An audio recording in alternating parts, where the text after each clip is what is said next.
The National Broadcasting Company presents Radio City Playhouse, Attraction 30.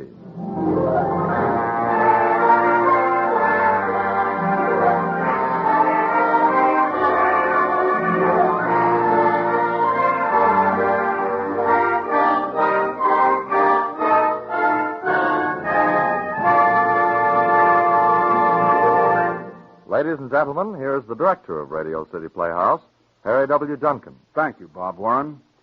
Friends, before we bring you tonight's story, we should like to remind you that the Red Cross reaches into every community in the country in tackling its day-to-day job of service to humanity.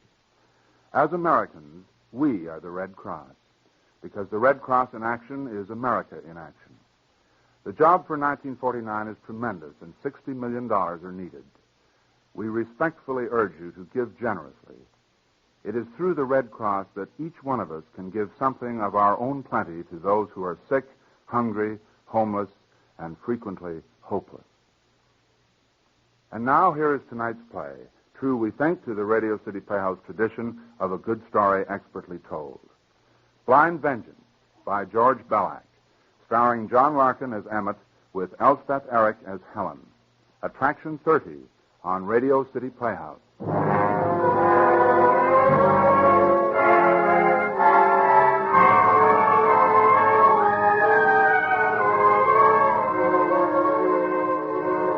I can't imagine what they might be, but I suppose there are worse things than being blind.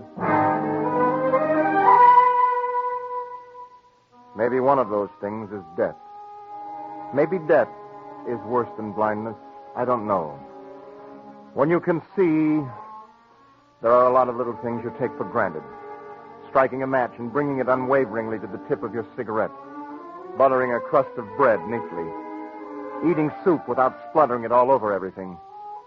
But when you're blind, you know you're being sloppy and you wish you weren't, but... Oh, well, you wouldn't be expected to know. I was 30 when it happened, and I did everything rather well. Rode, skied, drove. I loved driving. I loved long, sleek, expensive, fast cars. It's a wonderful feeling doing 70 in a good car on a smooth road, especially when your wife's beside you.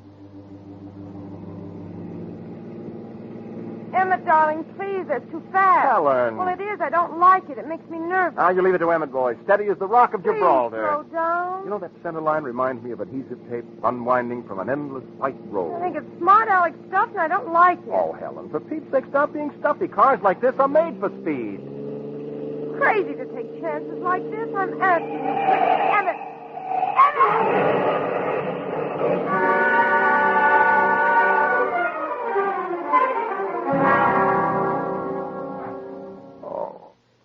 Ease him back, nurse, slowly. That's it. There. These fools that don't know how to drive, how crazy can a man be? All right, Mr. Graves, take it easy. Oh, it's killing. It's killing. You'll be all right. It's like a knife. What is it? What? Helen. Your wife's all right now. Take it easy. Who are you? You're all right. What happened? You had an accident in your car.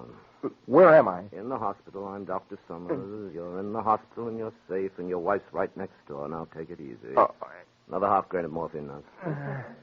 Now, just relax, Mr. Graves. You had a bad accident. You're very lucky to be alive. Doctor, my eyes. Why are they... Take these bandages off. Now, Mr. Graves. Take them off.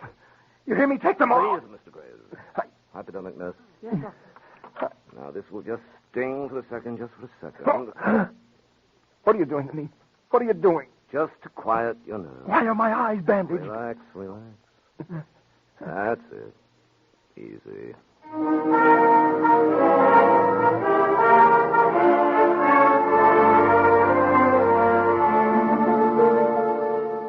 There you are, the last of the bandages. But I can't even tell anything. Whether it's light or dark. Not anything. Well, Mr. Graves, it needn't be such a tremendous handicap. There were thousands of men in the war who overcame it. Not even the faintest glimmer.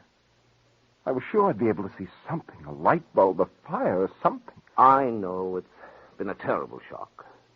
I wish we could keep you and your wife here longer, Mr. Graves, but at the moment we're so crowded. I think we'd better go and see your wife now. Yes, I suppose we had. It'll be as hard on her as it is on me. Worse, she'll have to live with me, take me around. Mr. Graves, there's something I've got to tell you. This is one of the times I almost wish I'd gone in for a career that... Mr. Graves, your wife is blind, too.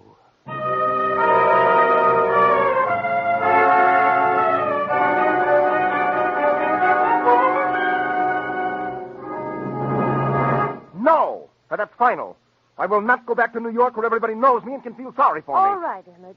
We'll go up to the cottage. May I say something? Certainly, Dr. Summers. You're both intelligent people. I know how shattered you are in spirit and soul. But you've got to make a decision as to what to do with your lives. You're fortunate in having plenty of money.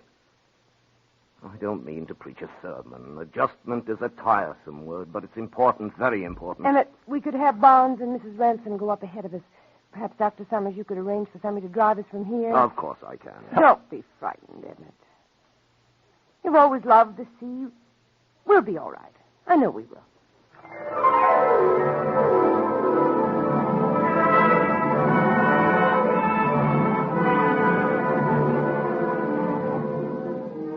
We were taught how to sign our names in a guide frame, how to go through doors. Every day a man came from the Institute for the Blind and taught us.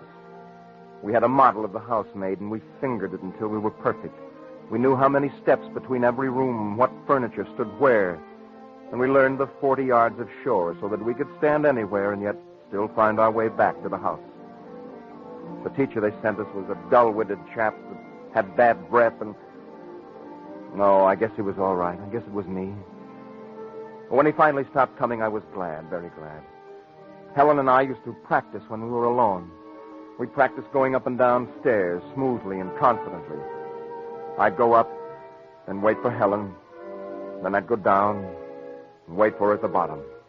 Then I'd go up and wait for Helen. Oh, it's a real exciting way to spend an evening. 17, 18, 19, 20, 21. There. I didn't touch the railing once. Oh, you don't have to be that perfect. Everybody uses the banister when they climb stairs. The little chair is here. Uh-huh. Turn right and 4 steps to the big leather chair against the wall. Small chair at the head of the stairs. 4 steps right. And the big leather one.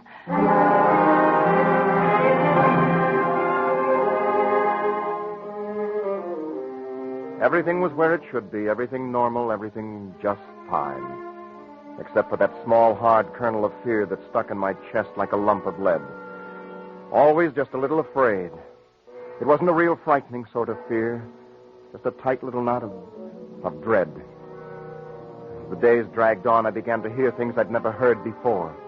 Mrs. Ransom, our cook, would make a noise in the kitchen, and I'd hear it from the bedroom.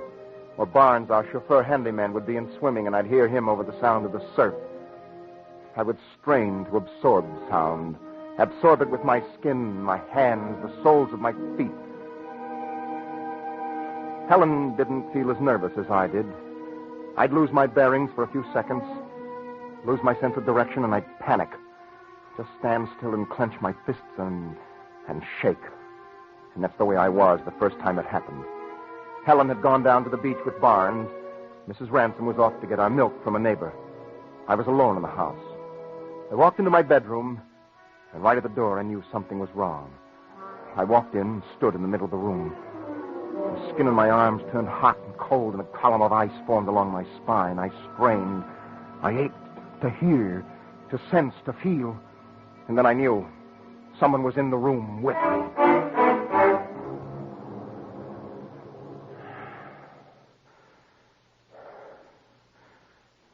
Who is it? I can hear you. I know you're there. What's that noise? Well, say something. Say something.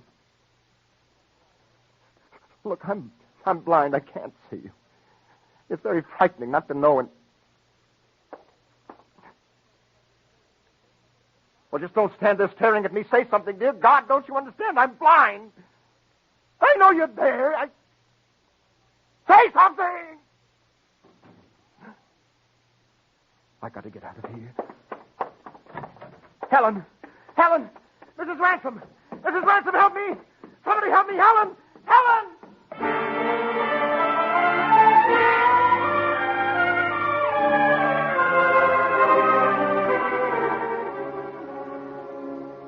But, darling, who on earth could have got into the house and up into your bedroom? I know someone was there. I know it. It was your imagination, darling. Now be sensible. It just couldn't happen. Who is it? It's Mrs. Ransom, Mr. Graves. Come in. I was just wondering if you'd like You to said have... you were going after the milk. Well, I did, Mr. Graves. Then how are you back so soon? Mr. Patterson passed me on the road, Mr. Graves. He gave me a lift back. Well, why didn't you say so? I'm sorry, Mr. That's Graves. all right, Mrs. Ransom. What was it you wanted? I wondered if you'd like a custard for dessert. The milk's lovely and fresh. And Custard would be very nice, Mrs. Ransom. Thank you. That's all, Mrs. Ransom. Yes, Mr. Graves. Supper won't be long. Could have been her. It could have been anybody. Did Barnes leave you at any time when you were on the beach? He swam over to the point while I lay in the sun. Do you think he came back to the house? I don't know. Oh, I'm so edgy. For Pete's sakes, let's have a drink. No, let's not. Why? What's the matter with you? I don't enjoy drinking when I can't see the glass and sort of... Anyway, I don't think it's a good idea. Are we getting a little saintly? We used to be the sops of 81st Street. Well, you suit yourself. I'm going to clean up for dinner.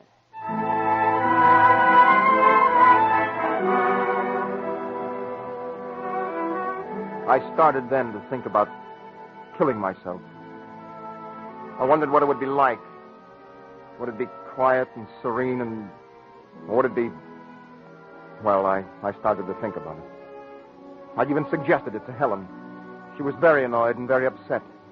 She said there was always hope. And there were things like Brahms and Toscanini, and fresh air and birds and holding each other's hands.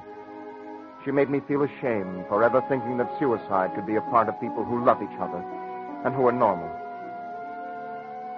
One day, Dr. Summers came to visit us. We were very glad to see him. We thought there might still be a chance that... Well, we were very glad to see him. He was always very cheerful. I think you're both looking splendid. Splendid. Thank you, Doctor. Sure, it'll be nice of you to drop in on us. Well, I hope to come more frequently. My sister's bought a place up the way a bit. You mean we'll be neighbors? Well, not quite neighbors. It's the old Harlington house, the big white one with the red roof. Oh, it's an enchanting house. You'll love it. I used to play in it as a child. Dr. Summers, Yes. do you think it's possible for a blind person to go into a room and think he hears some person in it when it's really empty? I think it's not only possible, I think it's liable to be frequent. Emmett had a very unfortunate experience. He thought he heard somebody in his bedroom one time. I know I heard somebody. Of course you did. You're all keyed up to hear something, and your brain accommodated you. You mean I've too much imagination? Yes, you have. There's nothing unbalanced about it. Well, it's terrifying. Of course it is. Your mind reaches out and grasps at shadows. The shadows can't be held, can't be distinguished, and it is frightening. Don't let experiences like this upset you. You'll get over them in time. Well, there was somebody in that room. Darling, why don't we just forget all about it? Excellent idea. Everybody is blind in one way or another. Is everybody unbalanced, too? I think so. In one way or another.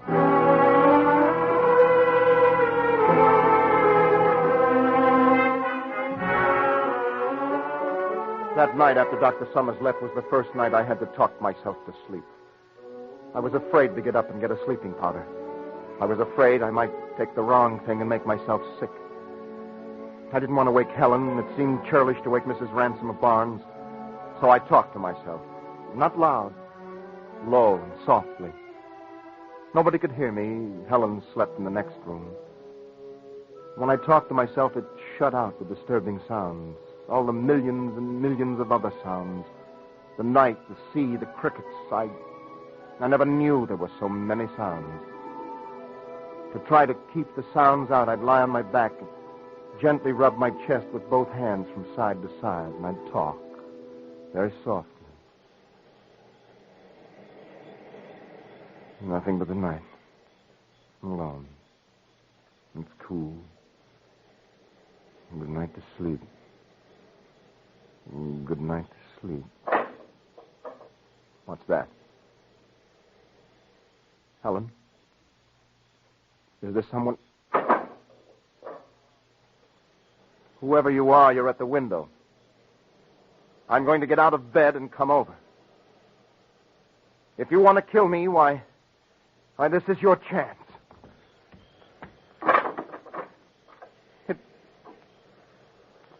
the blind. It's the blind. It's just the Venetian blind. Dear God, am I going crazy?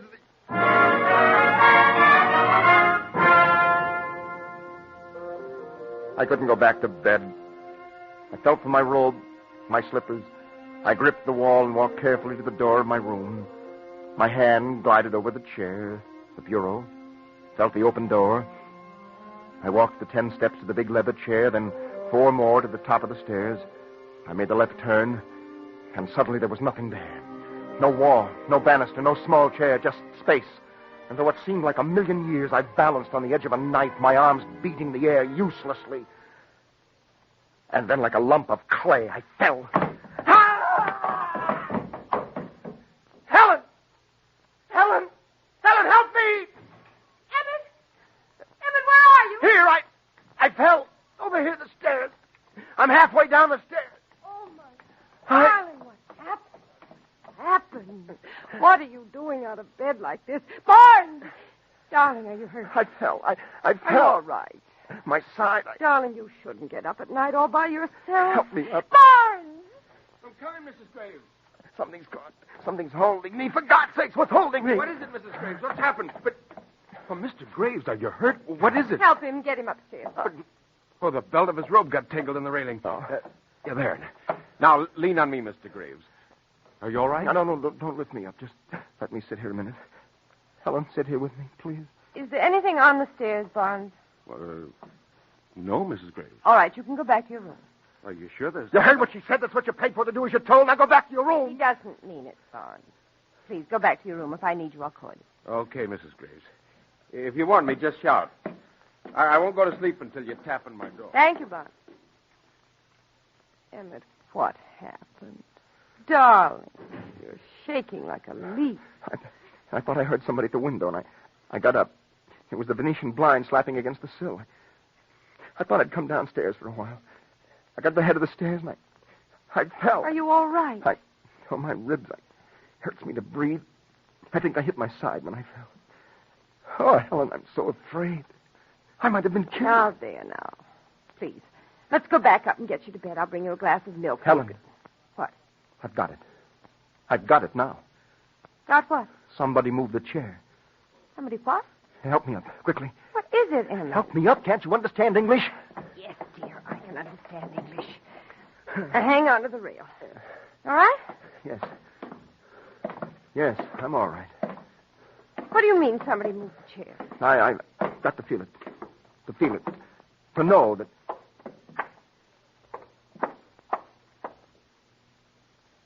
Well, where is it? I don't understand what you're trying to say. Where's the chair? Where's the little straight-back chair that we feel every time we start downstairs and every time we get to the top? Where is it? Well, it must be someplace. It isn't here. Do you understand? It isn't here. Emmett! Somebody's trying to kill us.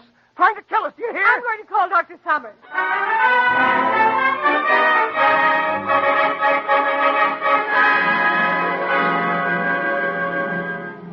It's a good thing he didn't fall all the way down. Is he all right, Doctor? Of course I'm all right. You've no broken bones, but you're covered with bruises. Somebody moved that chair. At least Emmett thinks that...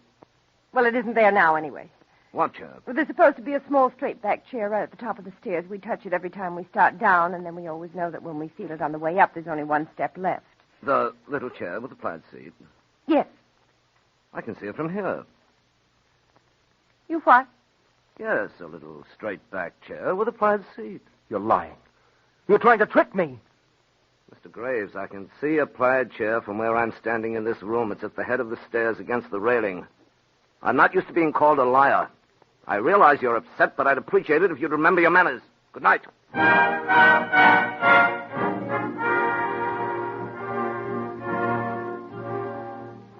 Emmett, I can't stand this. You've got to get a grip on yourself. But you couldn't feel it. You must have pushed it out of the way when you fell. I didn't. Why did you leave your room in the first place? Oh, I wish I could kill myself. Even if I went to hell, I wish... This is hell. Right now, it's hell. Emmett, I'm upset, too. Now, please don't talk that way. You've just got to get hold of yourself, darling. We can't go on like this if you're going to be hysterical and imagine... Look, I'm telling you that somebody moved that chair. Either Mrs. Ransom or Barnes. Somebody's trying to murder me. Emmett. Deliberately or accidentally, one of them moved it. Good night, Emmett. I'll see you in the morning. Try to sleep as late as you can. Helen, don't go. Don't go.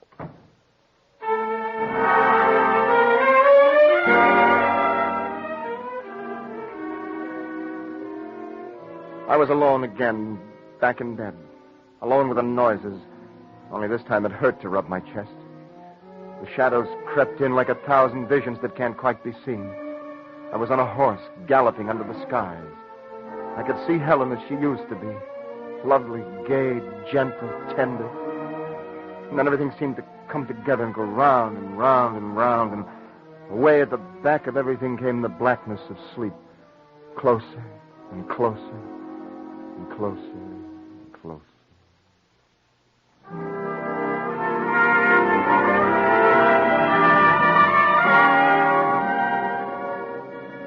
A couple of weeks went by, and gradually the pain went out of my ribs, and I began to forget. Helen and I walked by the sea every morning before breakfast. It began to be good to be alive. We were learning Braille. A whole new world of reading started to unfold to us. And then, one night, it all came back in a sickening, ghastly rush. I'd been asleep for hours, and suddenly I was awake. The hair began to stand up on the back of my neck. A noise had wakened me. A noise I hadn't thought of for a long time, the noise of a light switch. Someone flipped the light switch in my room. I tried to sit up in bed, but my muscles wouldn't respond. I just lay there bathed in sweat. I knew there was somebody in the room, but I couldn't speak. I couldn't move. I just lay there, the words bursting at my lips, but nothing would come out.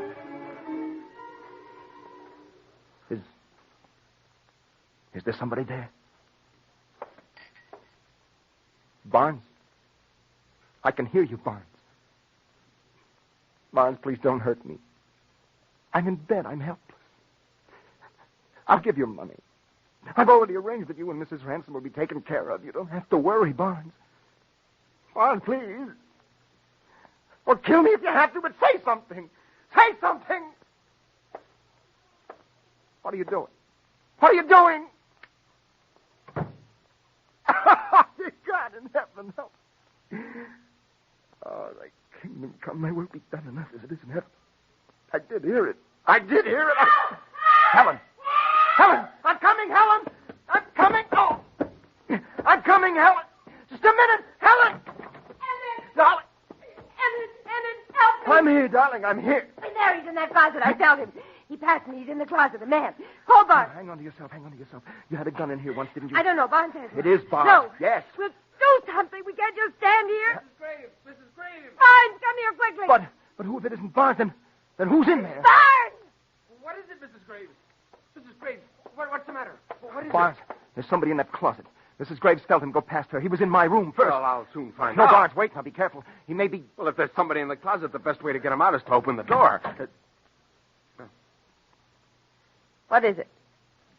Well, I'm sorry, Mrs. Graves. There's no one there. The closet's empty.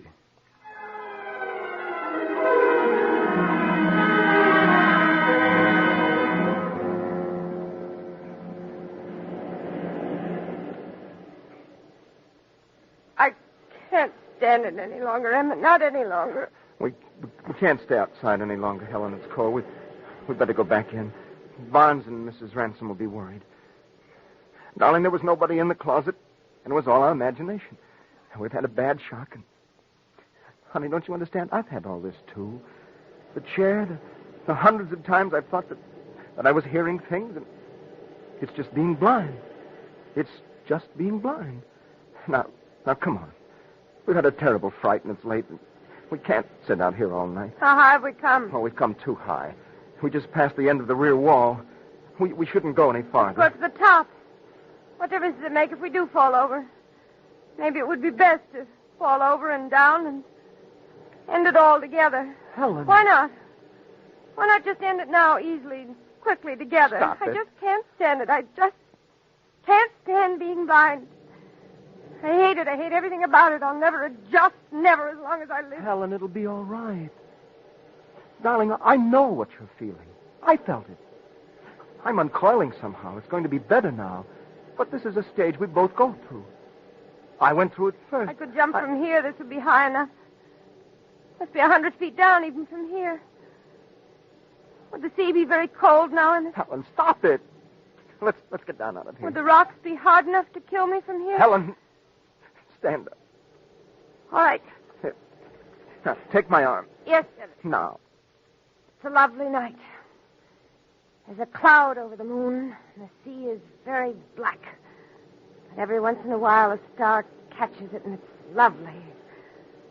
What did you say? You look very silly in that coat. You... And rather stupid. When you relax your face, it looks idiotic a little. Not much, but a little.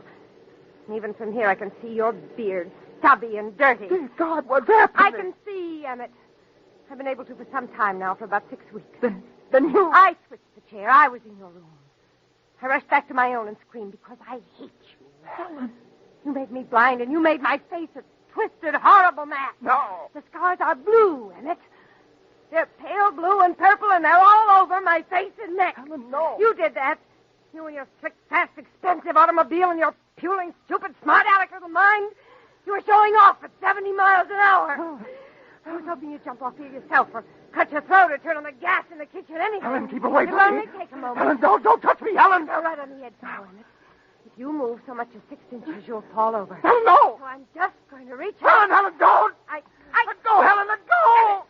Emmett!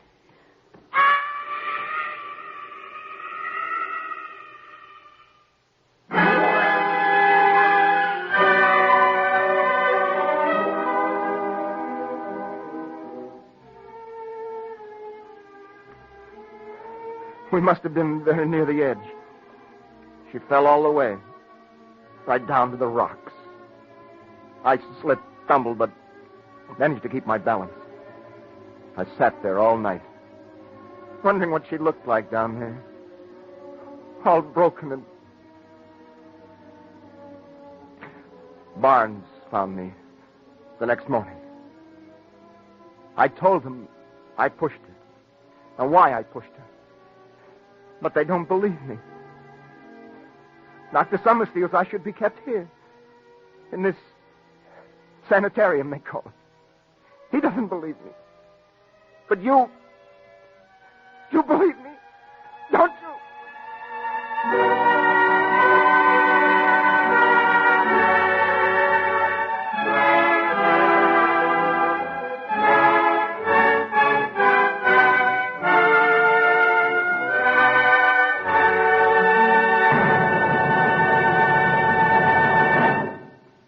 You have just heard Blind Vengeance, Attraction 30 on Radio City Playhouse, as written by George Billack and directed by Harry W. Junkin.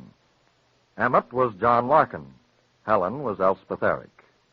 Other players included Paul Nugent, Leora Thatcher, and Lee Nelson. The music was composed and conducted by Dr. Roy Shield. Radio City Playhouse is supervised for the National Broadcasting Company by Richard P. McDonough.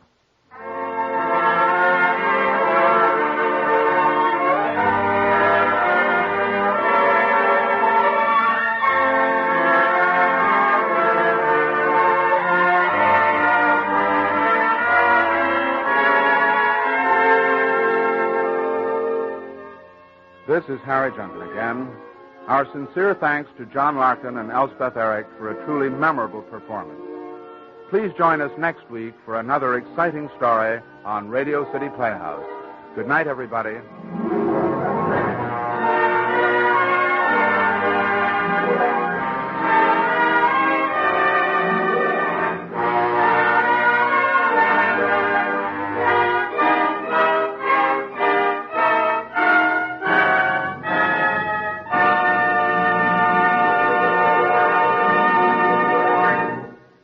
Bob Warren speaking.